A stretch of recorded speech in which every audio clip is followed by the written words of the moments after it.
Hello students, welcome to Shubham classes. Last video में आपको याद होगा हमने ईंधन सेल की बात की थी। तो आज हम ईंधन सेल के कुछ प्रकार पढ़ने वाले, जिसमें हाइड्रोजन ऑक्सीजन ईंधन सेल सबसे पहला है। ठीक है, तो हमने एक बार फिर से रिवाइज कर लेना है कि ईंधन सेल हमने देखा क्या था कि क्या होता है। तो ऐसा सेल जिसमें हाइड्रोजन मीथेन या मिथेनॉल, हाइड्रोजन मीथेन या मिथेनॉल जैसे ईंधनों की दहन ऊर्जा को सीधे विद्युत ऊर्जा में परिवर्तित किया जाता है, ऐसे सेल को हम ईंधन सेल कह लेते हैं। ठीक है, अब जैसे कि हाइड्रोजन मीथेन और मिथेनॉल की बात करी हमने कि वही ईंधन है, तो हमने पहला जो ईंधन सेल पढ़ना है वो है हाइड्रोजन ऑक्सीजन ईंधन सेल। ठीक है, हाइड्रोजन ऑक्सीजन ईंधन सेल।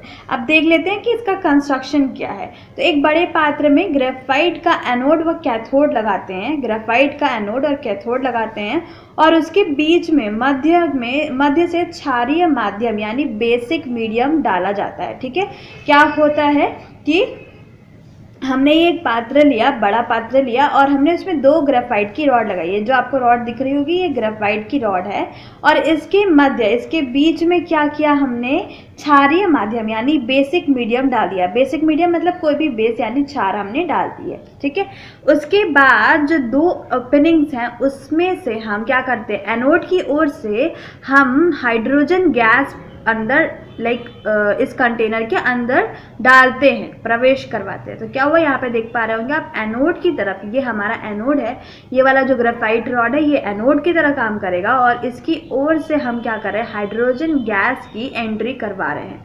ठीक है, और फिर हम जो कैथोड है हमारा, कैथोड की ओर से हम ऑक्सीजन गैस की एंट्री करवा रहे हैं गैस। ठीक है, तो आप देख पा रहे हैं कि एनोड की ओर से हम हाइड्रोजन गैस की और कैथोड की ओर से हम O2 गैस को प्रवेश करवा रहे हैं। उसके बाद क्या होता है, इन O2 और H2, आपको पता होगा कि जब H2 और O2 रिएक्ट करते हैं तो क्या बनता है, वाटर यानी जल के मॉलिक्यूल्स बनते हैं, है ना, वाटर के मॉलिक्यूल्स बनते हैं।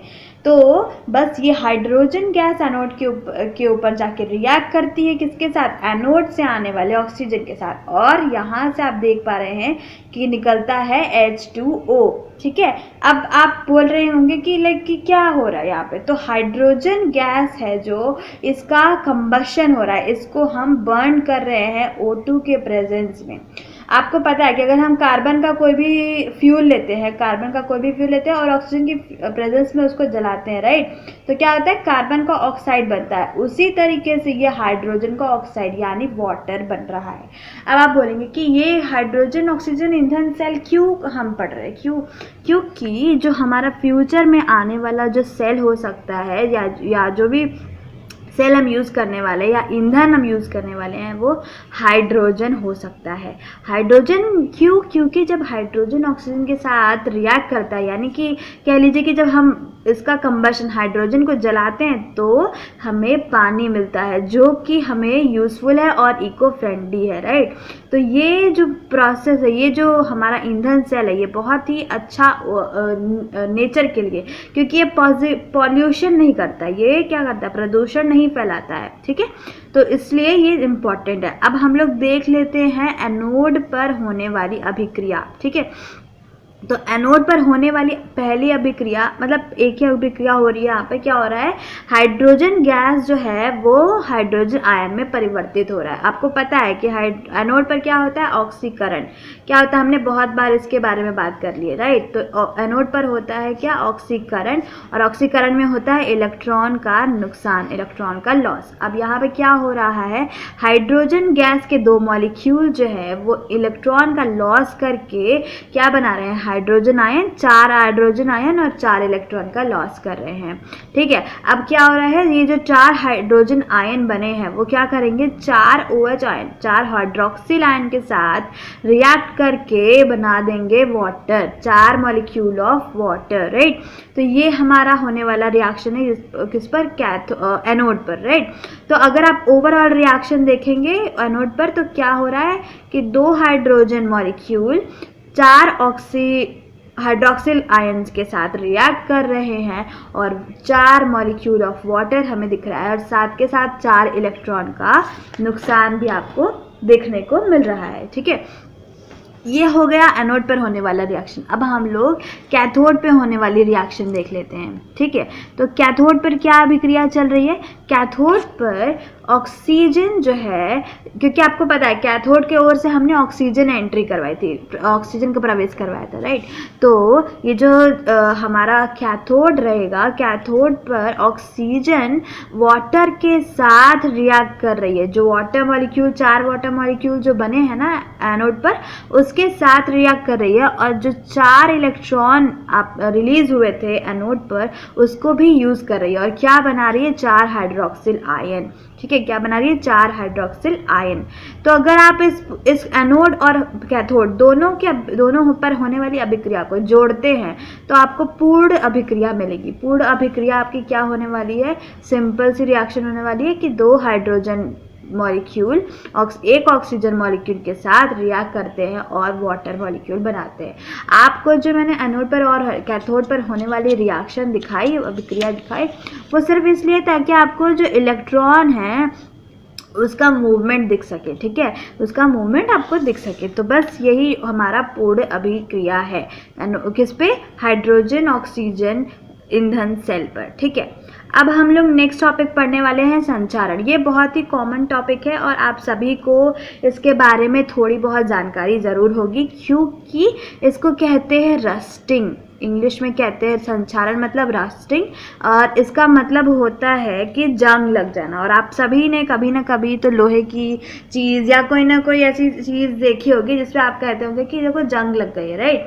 आपने गेट देखा होगा, लोहे की खिड़कियाँ देखी होंगी, या तो नट बोल्ट्स देखे होंगे, कहीं ना कहीं तो आपने ज़रूर देखा होगा जिसपे लोहे का वो होता है और उस पर लाल लाल रंग का, जैसे अगर एक नट बोल्ट हो और वो पानी वगैरह में रह जाए तो आपको लाल लाल कुछ इस पर ब्राउन कलर का पाउडर जैसा, रेड ब्राउनिश पाउडर आपको जैसे दिखाई देता है, जो हाथ में भी लग जाता है कई बार, तो है ना। तो वो क्या है? वो है आयरन ऑक्साइड। अगर आयरन की नेल है, अगर आयरन की जो आपकी कील है, तो अगर वो लोहे की है तो उस पर बना होता है आयरन ऑक्साइड, Fe2O3, ठीक है। आयरन ऑक्साइड बना होता है, ठीक है। तो अभी हम लोग इसी के बारे में कि क्या है, कैसे होता है, थोड़ा सा देख लेते हैं, थोड़ा साइंटिफिक हमारे परिभाषा में देख लेते हैं। तो संचारण क्या होता है? प्रकृति में जब धातुएं कार्बोनेट, ऑक्साइड, नाइट्रेट, आप सभी को दिखाई दे रहा होगा, राइट, यस। तो अगर एक बार मैं फिर से रिपीट करती हूँ, प्रकृति में जब धातुएं कार्बोनेट, ऑक्साइड, नाइट्रेट, सल्फेट आदि लवणों का निर्माण करके धीरे धीरे नष्ट हो जाते हैं। क्या हो जाते हैं? धीरे धीरे नष्ट हो जाती है। तो इसी क्रिया को हम क्या कहते हैं? संचारण कहते हैं। क्या कहते हैं? संचारण, ठीक है। तो एक बार समझिए कि जब भी कोई भी प्रकृति में कोई भी धातु कार्बोनेट, ऑक्साइड, नाइट्रेट या सल्फेट लवण बनाती है, सल्फेट सॉल्ट्स बनाती है, तो क्या होता है वो और धीरे धीरे नष्ट हो जाती है। तो इस क्रिया को हम क्या कहते हैं? संचारण। अब संचारण जो होता है वो 2 प्रकार के होते हैं। कितने प्रकार के? 2 प्रकार के होते हैं। तो पहला है रासायनिक संचारण। क्या प्रकार है? रासायनिक संचारण। और दूसरा क्या होता है? विद्युत रासायनिक संचारण। ओके स्टूडेंट्स, तो अब एग्जाम्पल देख लेते हैं कि कैसे होता है ये जो हमारा संचरण है, ठीक है, संचारण। लोहे में जंग का निर्माण विद्युत रासायनिक संचारण से होता है, ठीक है। तो हमने देखा था कि 2 प्रकार होते हैं, रासायनिक संचारण और विद्युत रासायनिक संचारण। तो जो लोहे में जंग निर्माण का जो प्रोसेस होता है वो होता है विद्युत रासायनिक संचारण, ठीक है, अर्थात लोहे में जंग का लगना, ठीक है। और ये जो लोहे में जंग का लगना जो है वो एक सेल अभिक्रिया है, ठीक है। क्या होता है? सर्वप्रथम एक लोहे का जो लोहा जो है, अगर वो जल में, ठीक है, जल में अगर या ऑक्सीजन के प्रेजेंस में या एटमॉस्फेयर में जहाँ पर वाटर प्रेजेंट है, यानी कि हाइड्रोजन आयन, वाटर में आपको क्या पता है, मतलब जो जल का जो मॉलिक्यूल होता है उसमें क्या होता है? हाइड्रोजन आयन होते हैं। तो क्या होता है? हाइड्रोजन आयनों के कारण क्या होता है? आयरन 2+ जो रहता है, आयरन जो रहता है वो आयरन 2+ में ऑक्सीकरण होता है उसका, ठीक है। मतलब कह सकते हैं कि ऑक्सीजन की प्रेजेंस में या मॉइस्चर की प्रेजेंस में जो हमारा आयरन है, जो कि जिसका ऑक्सीडेशन स्टेट 0 है और वो मेटल है, वो क्या होता है, ऑक्सीकरण हो जाता है उस मेटल का और आयन बन जाता है, यानी क्या बन जाता है, फेरस आयन बन जाता है। अब उसके बाद क्या होता है, ये रिएक्शन हो जाती है। रिएक्शन आप देख सकते हैं कि दो आयरन एटम जो हैं वो आयरन के आयंस बन जाते हैं। ठीक है, आयन बन जाते हैं कैसे, 2 इलेक्ट्रॉन का लॉस करके। ठीक है, तो आप एक ऐसा भी लिख सकते हैं Fe 2 इलेक्ट्रॉन का लॉस किया, Fe2+ और प्लस 2 इलेक्ट्रॉन। ठीक है, तो ये भी हो सकता है। और यहाँ पर अगर आप दो एटम लेना चाहें तो आप यहाँ पर 4 इलेक्ट्रॉन दिखाएंगे। ठीक है, तो ये हो जाता है, ये हो गया हमारा एनोड रिएक्शन, एनोड पे होने वाला रिएक्शन। ठीक है, और ये रिएक्शन हो रहा है ऑक्सीकरण। ठीक है, ऑक्सीकरण हो रहा है। अब हम कैथोड पर, आपको पता है कि जब भी सेल होता है तो उसमें एक कैथोड और एक एनोड होना चाहिए, राइट। तो अब तक हमने क्या देख लिया, एनोड पर होने वाला रिएक्शन देख लिया। अब हम लोग कैथोड पर होने वाली अभिक्रिया देखेंगे। तो कैथोड पर क्या होता है, जो 4 हाइड्रोजन आयन होते हैं, मतलब 4 हाइड्रोजन आयन जो वाटर मॉलिक्यूल, जो मॉइस्चर प्रेजेंट है एटमॉस्फेयर में, उसमें जो वाटर मॉलिक्यूल उसका जो हाइड्रोजन आयन है वो क्या करता है, ऑक्सीजन के साथ बॉन्ड बनाता है, ऑक्सीजन के साथ रिएक्ट करता है और इलेक्ट्रॉन का गेन होता है इस टाइम पे और बन जाता है वाटर मॉलिक्यूल। ठीक है, वाटर मॉलिक्यूल बन जाता है। ठीक है, तो आपने देखा कि एनोड पर क्या हो रहा है, आयरन का ऑक्सीकरण हो जा रहा है और कैथोड पर हमारा वाटर मॉलिक्यूल का फॉर्मेशन हो जा रहा है। ठीक है, तो जब ये दोनों रिएक्शन को, कैथोड और एनोड रिएक्शन को अगर आप मिला देते हैं उपरोक्त दोनों अभिक्रियाओं के आधार पर, आप कह सकते हैं कि लोहे में जंग का लगना एक पूर्ण सेल अभिक्रिया है। और पूर्ण सेल अभिक्रिया ये कुछ इस प्रकार है। क्या हुआ है इसमें, हमने देखा कि आयरन 2+ जो है वो वाटर मॉलिक्यूल और ऑक्सीजन के साथ, यानी कि एटमॉस्फेयर में अगर पानी और ऑक्सीजन दोनों प्रेजेंट रहेगा तो जो आयरन और आयरन से बने जो सब्सटेंसेस हैं, आर्टिकल है, जैसे कील हुई, कील काटी आपने देखा होगा, लोहे के गेट आपने देखे होंगे, तो वो क्या करते हैं, वो ऑक्सीजन के साथ और वाटर के साथ रिएक्ट करके बनाते हैं फेरिक ऑक्साइड। ठीक है, फेरिक ऑक्साइड बनाते हैं और ये एक लाल भूरे रंग का पाउडर होता है। ठीक है, लाल भूरे रंग का पाउडर, और जब आप छुएंगे, अगर किसी जंग लगी हुई वस्तु को आप छुएंगे तो आपको हाथ में भी आपको पाउडर महसूस होगा। ठीक है, तो ये आप कह सकते हैं कि ये पूर्ण रिएक्शन होता है। पूर्ण सेल अभिक्रिया कुछ इस प्रकार से होती है जैसे मैंने आपको दिखा दिया। लोहे में पूर्ण सेल अभिक्रिया द्वारा क्या होता है, आयरन 2+ जो होता है वो कन्वर्ट हो जाता है आयरन 3+ में। तो सबसे पहले क्या हुआ था, सबसे पहले आयरन किस में कन्वर्ट हुआ, आयरन 2+ में। उसके बाद ये आयरन 2+ क्या हुआ, किस में कन्वर्ट हो गया, आयरन 3+ में। ठीक है, तो ये हो गया ओवरऑल रिएक्शन, और ये यहाँ पर भी ऑक्सीकरण हो रहा है और यहाँ पर भी ऑक्सीकरण हो रहा है। ठीक है, तो ये हो गया हमारा कैसा लोहे का जो संक्षारण हुआ, उसमें देख सकते हैं आप कि क्या हो रहा है, लाल भूरे रंग का पाउडर का निर्माण हो रहा है और क्या प्रक्रिया है, ऑक्सीकरण। ठीक है, अगर आपसे पूछा जाए कि संक्षारण को आप कैसे बचा सकते हैं, लोहे में जंग लगने से आप कैसे रोक सकते हैं, तो ये बहुत कॉमन सी चीज़ है, आप सभी को पता होगा कि अगर हम लोहे की जो वस्तु है जिसको हम बचाना चाहते हैं जंग लगने से, अगर हम उसको पेंट कर दें, अगर हम उसको पेंट कर दें अच्छे से पेंट से, तो क्या होगा उसमें, क्योंकि वो मॉइस्चर यानी ऑक्सीजन उसको नहीं मिलेगी और वाटर में जब जाएगा तो पेंट की एक कोटिंग रहेगी जो बचा लेगी हमारे आयरन को डायरेक्ट कांटेक्ट में आने से, किसके, वाटर और ऑक्सीजन के। तो क्या होगा, रस्टिंग यानी संक्षारण नहीं होगा। दूसरी क्या प्रक्रिया हम कर सकते हैं, हम किसी अन्य मेटल जैसे एल्युमिनियम या जिंक या टिन का लेप कर सकते हैं। ये एक केमिकल प्रोसेस है, इसको हम केमिकली करते हैं। हम क्या करते हैं, एक इलेक्ट्रोड लेते हैं किसी इन तीनों में से किसी एक एलिमेंट का और दूसरा आयरन का लेते हैं, फिर हम इसमें इलेक्ट्रोलिसिस आप पढ़ेंगे, अगर नहीं पढ़ा है तो, और बहुत लोगों ने पढ़ा होगा। तो क्या करते हैं, इसमें हम एक तरीके से कह लीजिए करंट पास करते हैं और यहाँ से एल्युमिनियम का अगर हमने इलेक्ट्रोड लिया है, एल्युमिनियम जाके आयरन की रॉड पर डिपॉजिट होने लगता है, यानी कि इस पर लेप बन जाता है। ये चारों ओर किससे कवर हो जाता है, आयरन का था ये, और अब कवर हो जाता है ये किसी ऐसे एलिमेंट से जैसे एल्युमिनियम, जिंक या टिन से, जिसकी वजह से क्या होता है, ये इसका संक्षारण नहीं हो पाता है। तो ये 2 प्रक्रियाएं हैं या 2 उपाय आप कह सकते हैं कि हमारा जो हमारा जो आयरन है, जो लोहा है, उसकी संचालन को हम रोक सकते हैं या बचा सकते हैं। नेक्स्ट पॉइंट है हमारा विद्युत सेल अपघटनी। ठीक है, नेक्स्ट सेल हमारा है विद्युत सेल अपघटनी सेल। और इसमें क्या होता है, जब विद्युत ऊर्जा को रासायनिक ऊर्जा में परिवर्तित किया जाता है तो इसको क्या कहते हैं, अपघटनी सेल कहते हैं। तो इसको याद रख लीजिए आप कि इस अपघटनी सेल में यानी विद्युत अपघटनी सेल में क्या होगा, रासायनिक ऊर्जा विद्युत ऊर्जा कन्वर्ट होगी किसमें, रासायनिक ऊर्जा में। ठीक है, तो आप याद कर सकते हैं कि जैसे विद्युत अपघटनीय है तो विद्युत ऊर्जा किस में कन्वर्ट होगी, रासायनिक ऊर्जा में। ठीक है, अब इसमें क्या है, दो चीज़ें आती हैं इसमें। ठीक है, इसमें जो धारा का प्रवाह है वो क्या कहलाता है, चालकता कहलाता है, कंडक्टिविटी कहलाता है। ठीक है, अब ये चालकता जो होती है वो दो प्रकार की होती है, एक तो धात्विक चालकता और दूसरी विद्युत अब चालक मतलब कंडक्टर्स दो प्रकार के होते हैं।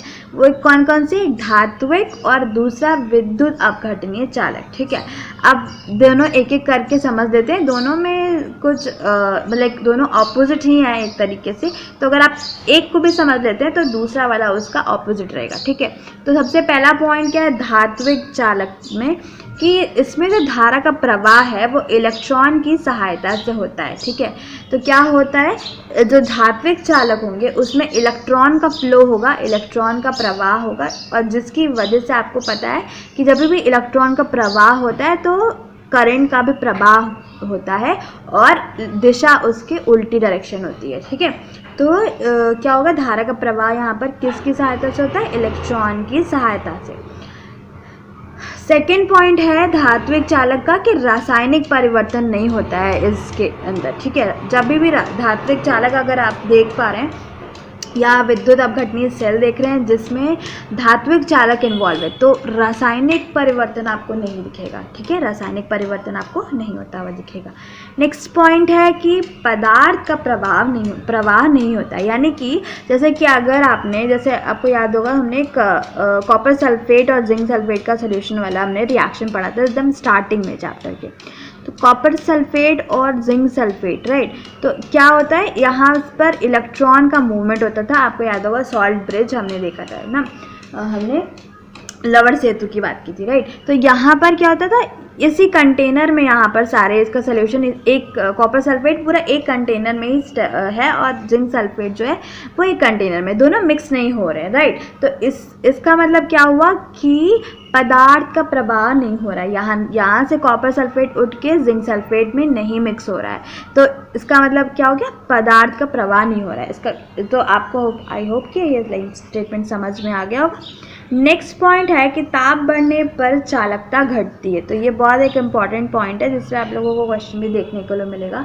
तो ताप बढ़ाने पर यानी टेम्परेचर बढ़ाने पर चालकता घटती है, मोबिलिटी घटती है या कंडक्टिविटी जो है वो घटती है। ठीक है, अब नेक्स्ट देख लीजिए विद्युत अपघटनीय चालक। तो इनसे ऑपोजिट होने वाला है। ठीक है, तो क्या होगा, धारा प्रवाह धात्विक चालक में किससे होता है, इलेक्ट्रॉन की सहायता से होता है, जबकि विद्युत अपघटनीय चालकों में धारा प्रवाह आयनों की वजह से होता है। ठीक है, आयनों की वजह से। तो कैसे होता है, जैसे कॉपर सल्फेट, कॉपर 2+ है और जिंक 2+ है, जिंक है तो यहाँ से 2 इलेक्ट्रॉन इसके जाएंगे, या कॉपर सल्फेट जो है अगर कॉपर है तो वो घूम के यानी कि एक ही कंटेनर में सिस्टम पूरा सेटअप होगा और यहाँ से इधर से इधर मोशन होगा किसका, आयनों का। ठीक है, यानी कि नेगेटिव आयन जैसे क्लोराइड आयन है तो वो मूव करेगा, कॉपर 2+ है वो क्या है, कटायन है, तो क्या होगा, वो मूव करेगा। हाँ, तो आयनों की वजह से होता है। नेक्स्ट पॉइंट है कि रासायनिक परिवर्तन होते हैं। तो इस सेल में रासायनिक विद्युत अपघटनीय चालक में रासायनिक परिवर्तन होंगे, जबकि हमने धात्विक चालक में देखा था कि रासायनिक परिवर्तन नहीं होता था। फिर नेक्स्ट पॉइंट देखिए, विद्युत अपघटनीय चालक में पदार्थ का प्रवाह होता है। तो इसमें क्या होगा, पदार्थ का प्रवाह होता हुआ आपको दिखेगा। लास्ट पॉइंट है कि ताप बढ़ाने पर चालकता बढ़ती है। तो इसमें क्या हुआ, टेम्परेचर जो रहेगा वो कंडक्टिविटी के यानी चालकता के डायरेक्टली प्रोपोर्शनल रहेगा। ठीक है, यानी टेम्परेचर बढ़ेगा तो चालकता बढ़ेगी, जबकि हमने धात्विक चालक में देखा था कि टेम्परेचर बढ़ाने पर चालकता घटती है। ठीक है, तो ये हो गया हमारा विद्युत अपघटनीय सेल का इंट्रोडक्शन, और 2 प्रकार के चालक के बारे में भी हमने देख लिया। अब हम लोग विद्युत अपघट्य के बारे में पढ़ लेते हैं। इसके प्रकार बहुत छोटा सा टॉपिक है तो मैं कवर कर लेती हूँ कि विद्युत अपघट्य क्या होते हैं। वे रासायनिक इलेक्ट्रोलाइट्स कहते हैं इंग्लिश में इसको, वे रासायनिक पदार्थ जो धारा प्रवाह से आयनित हो जाते हैं, इसको कहते हैं, इनको अपघट्य कहते हैं जनरली। ठीक है, अब ये 2 प्रकार के होते हैं। एक तो होता है प्रबल विद्युत अपघट्य, ठीक है, यानी कि ये स्ट्रॉन्ग इलेक्ट्रोलाइट्स हैं, और दूसरे होते हैं वीक विद्युत अपघट्य। ठीक है, अब क्या होता है, जैसे ही धारा प्रवाह होती है, अगर प्रबल विद्युत अपघट्य है तो क्या, जैसे ही धारा प्रवाह होगी वो पूर्ण आयनित हो जाएंगे। ठीक है, पूर्ण आयनित हो जाएंगे। इसके एग्जाम्पल क्या कौन कौन से होते हैं, HCl, H2SO4, NaCl। क्या होगा, अगर NaCl का एग्जाम्पल ले तो जैसे ही धारा प्रवाह होगी ये Na+ और Cl- में बन जाएगा। ठीक है, तो इसको क्या कहते हैं, इसको ही कहते हैं आयनित होना। और इसमें क्या है कि ये कम मात्रा में भी 100%, मतलब अगर आप इसका 0.01 मोल भी लेंगे तो भी ये पूरा, यानी कि जितना 0.01 मोल अगर हम सोडियम क्लोराइड का लेते हैं तो 0.01 मोल सोडियम आयन और 0.01 मोल क्लोराइड आयन का फॉर्म करेगा, राइट। तो इसका मतलब है कि 100%, एक भी कण ऐसा नहीं बचता है जो वो आयनित ना हो। ठीक है, जबकि जो दुर्बल अपघट्य होते हैं वो पूरी तरीके से आयनित नहीं होते हैं, और इनमें जब डाइल्यूशन यानी तनुता बढ़ाते हैं जब हम, तो धीरे धीरे ये आयनित होने लगते हैं। तो तनुता का क्या मतलब है, डाइल्यूशन का मतलब होता है कि जैसे कि आपने यहाँ पर 100 ml सोल्यूशन बनाया है किसी इलेक्ट्रोलाइट का, किसी अपघट्य का, और फिर इसमें आप ऐड करते जा रहे हैं, 50 ml ऐड कर रहे हैं आप, फिर और ऐड कर रहे हैं पानी, इसमें 50 ml और ऐड कर रहे हैं, तो अब आपका टोटल वॉल्यूम कितना हो जाएगा, 100 + 50 + 50 यानी 200 ml। ठीक है, तो ये हो गया तनुता बढ़ाना, इसका मतलब वो डाइल्यूट करना है, इसको हम और पानी डाल करके, यानी सॉल्वेंट डाल करके क्या कर रहे हैं, इसकी डाइल्यूशन कर रहे हैं। तो ये हो गया हमारा विद्युत अपघट्य। अब नेक्स्ट वीडियो में हम लोग अपघटनीय सेल पढ़ेंगे, और फिर फैराडे लॉज आने वाले हैं नेक्स्ट वीडियो में। तो आप सभी से रिक्वेस्ट है कि नेक्स्ट वीडियो को ज़रूर देखें। Till then take